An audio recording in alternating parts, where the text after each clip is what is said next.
Hi readers, Chris here. I am playing a little bit of catch up today because I had a crazy weekend last weekend. I went to a wedding in Cincinnati. My flight home got canceled because of the hurricane. I'm over in New York. Had to rent a car, drive a whole way. It was a whole big mess. So anyway, now I'm trying to play catch up from that, and today I am going to be talking about Song of Achilles. I had some mixed feelings about this book, so I thought it would be a good idea to do a little bit of a longer video instead of my normal 1 minute because I just have a lot of things I want to talk about. But like my other long form review videos, I'm still going to be talking about my 3 favorite topics: world building, characters, and plot. If there is a specific topic you are more interested in, I'll be putting chapter times in the description box down below. So, really quick, if you are not familiar with the Song of Achilles, it is about, it's actually told from the point of view of Patroclus. Patroclus? I call him Patroclus. So, Patroclus is a young boy. If you are familiar at all with the legend of Achilles and Greek mythology, Patroclus was known for being Achilles' best friend / lover. So this is told from Patroclus' point of view, from a young boy, how he meets Achilles, how they fall in love, and kind of, what happens with their relationship. Again, this is going to be non-spoiler, so I might be saying some things that seem vague at times. Sorry about that. So first, let's start with the world building. I liked the world building of this book. I wouldn't say I loved it, but I definitely liked it. It gave me all the vibes that you would want when you're reading something that's about Greek mythology. Especially when it came to when they traveled on their ships and went over to Troy, when Helen of Troy gets kidnapped and it sparks this big war and they're on the beach. I felt that. I felt like I was there. And there was a movie about Troy that came out. It's got to have been at least 10 to 20 years ago now, and actually Brad Pitt played Achilles in that movie, which is really funny. But so yeah, I liked all those things. I liked all those things a lot. The costumes, especially the costumes of the soldiers, like Achilles. They always talk about, his gold helmet, his breastplate, and all the soldiery things. So I liked all that. I also really liked the time that Achilles and Patroclus spent together when they were younger. There is a centaur that Achilles trains with for many years. I thought that was really cool. He kind of lives in a cave. Now, Achilles' mother is like a goddess of the sea. She's kind of a sea nymph. And even though we never really got to go under the sea to her home, they did talk about it a lot, and I could definitely picture it in my mind what it probably looked like. So as far as world building goes, I would say it was pretty good. There's nothing super that stands out about it, so I can't say it's the best world building I've ever read, but it's definitely solid and definitely, helped bring the story to life because it's a very specific period of time and it definitely helped. So now I'm going to move on and talk about the characters, which is the characters are kind of where I have the biggest problem with this book. So I'm going to start with Patroclus, our main character. Everything in this book is told from his point of view. Now, Patroclus is how do I explain this? So, if you're familiar with the Iliad and the mythology around this story, so basically you have Helen of Troy, who was supposed to be this, she is the most beautiful woman in the whole world, and she gets kidnapped by a young prince named Paris. And Paris is supposed to be, he's kind of small, he's kind of shy, he's really into, music and arts and literature. He's not a big, burly man. He's a lover, not a fighter. And that's kind of how I saw Patroclus in this story. Patroclus was very much like Paris, where he's not a fighter, he's a lover. He's more into playing his lute. He wants to be a healer, he wants to help people. He does not want to be a soldier. That's Patroclus. And then Achilles is more like Helen of Troy. Achilles is beautiful, he's handsome, he's adored by everyone for his skills as a fighter. But Patroclus, when he looks at Achilles, he thinks he's beautiful, obviously, but he doesn't love Achilles because of his ability to kill people. He loves Achilles because on the inside, you know, Achilles is a lover too. Achilles also, like, plays the lute and also has this soft side that Patroclus sees. And I really loved their relationship. I really did. I enjoyed watching them kind of fall in love and the things that they would sacrifice for one another. Achilles' mother did not like Patroclus. She did not think that he was good enough for her, you know, son who's practically a god. But he didn't care. He defied his mother to be with Patroclus. And I will say that, to me, it was easy to see why Patroclus would fall in love with Achilles, but not as easy to see why Achilles would fall in love with Patroclus. And I get what the book was going for. Again, the whole Helen of Troy in Paris, and then we have Achilles and Patroclus. Instead of falling in love with a big burly soldier, he falls in love with the quiet, more reserved Patroclus. And again, parts of it, I liked their relationship, but there was still a part of me that was like, what is it about Patroclus that Achilles really loves? Like, what is it? And it's not till a little bit later, towards the end of the book, that you really get to see what Achilles sees. And I guess that's because a lot of people, we don't see it in ourselves. So it was a little bit hard for me to understand why he loved Patroclus so much. Until we get to the end of the book. At the end of the book, there are some things that happen in the plot that really help to illustrate that point. So other than our two boys, there's a cast of characters that kind of come in and out.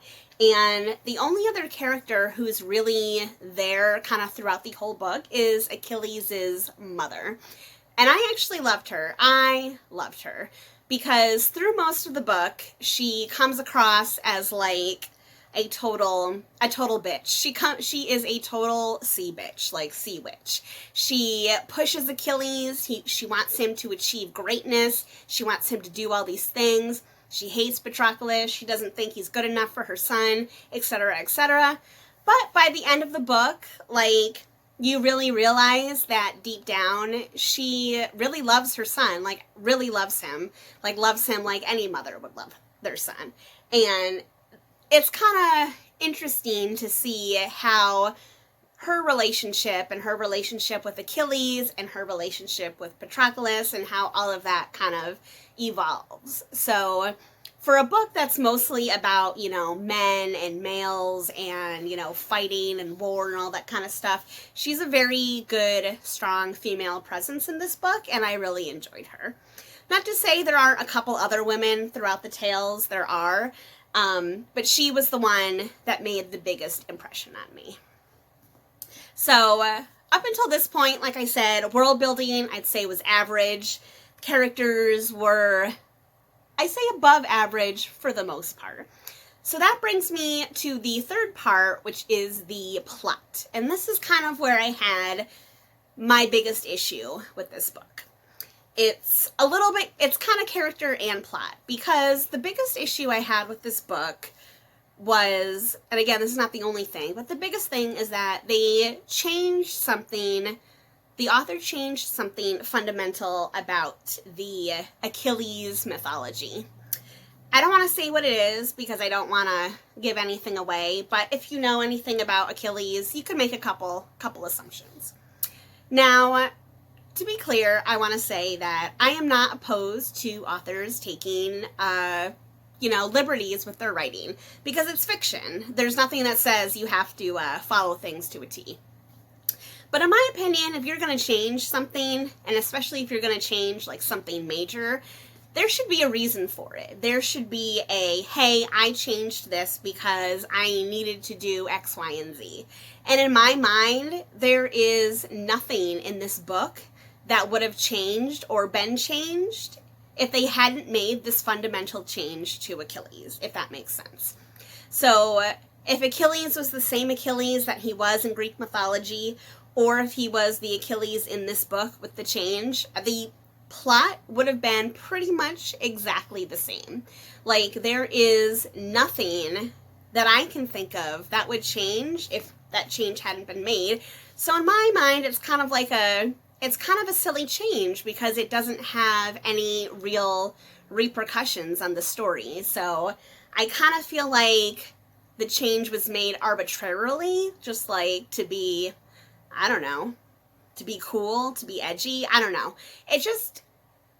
I didn't like it. At first I was like, well, okay, whatever, that's fine, cool, have your change. But having read through the whole book, I'm like, why did you make that change? It seems so stupid. Like, why? Just leave it, there's no point in not having it in there, so why take it out? So that was number one. The next thing is that, again, because this book is told from Patroclus's point of view, we don't get to see a lot of the other things about the Iliad that I personally love. I'm not like some uber, fan of the Iliad and Greek mythology, but there are certain aspects of the story that I enjoy. When it comes to the whole battle with Troy and the fall of Troy and Helen and Paris and Hector and all the things. And a lot of those things we don't get to see in this book because we're only seeing it from Patroclus's point of view, and he spends most of the war like either in a tent or wandering around with Achilles. Like, he's not in the action, so we don't get to see a lot of the action. And again, to me, there's not a lot of action in most of this book. It's not until about halfway through, even a little past halfway through, that they actually leave to go for Troy. So the first half of the book is all like them training with the centaur, them growing up together, them learning to love each other, which is, again, it's all very nice stuff. I loved seeing their relationship grow and progress and how they fell in love. But honestly, it made the first half of this book quite boring compared to the second half. In the second half, the action starts to pick up a lot more, so the second half was more exciting. But even then, the action felt removed because Patroclus himself is removed from it. There's only one scene in particular that Patroclus gets involved in the action that is really exciting to read about. So, yeah. In case you can't tell, I had a lot of issues with the plot. I had an issue with the pacing of the plot. The first half of the book was not exciting. And again, I don't think a book needs like big battles to be exciting, but there's just not a lot that happens in the first half of this book. So then, that's number one. And then again, once the action does happen, you're removed for it. That's number two. And then number three, because of this big change they made to Achilles' story, I thought that was dumb, so that was kind of three. So that is why I have a lot of mixed feelings about this book. It's the plot. So characters I liked for the most part, except for the one change they made about Achilles. So that's a plus. And then the world building is just kind of average. That's in the middle. The plot is definitely on the bottom.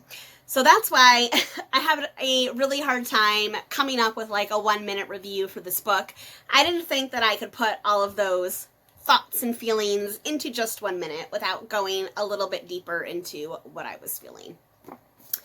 So those are my thoughts on Song of Achilles. I know some people absolutely love this book, and I know some people that didn't like it at all. Again, I kind of fall in the middle, so I can't say that I would recommend this one, but if you are a big fan of Greek mythology, I would definitely say give it a try. Just lower your expectations. I went in with super high expectations, and I feel like I was disappointed. So if you go in with like mid to low expectations, you might be better off. Those are my thoughts on Song of Achilles. If you like this video, please give it a thumbs up. If you're not already, please subscribe to my channel. I do new videos every Sunday, new reviews on Wednesdays, and sometimes videos on Friday, like today. All right, everyone, happy reading.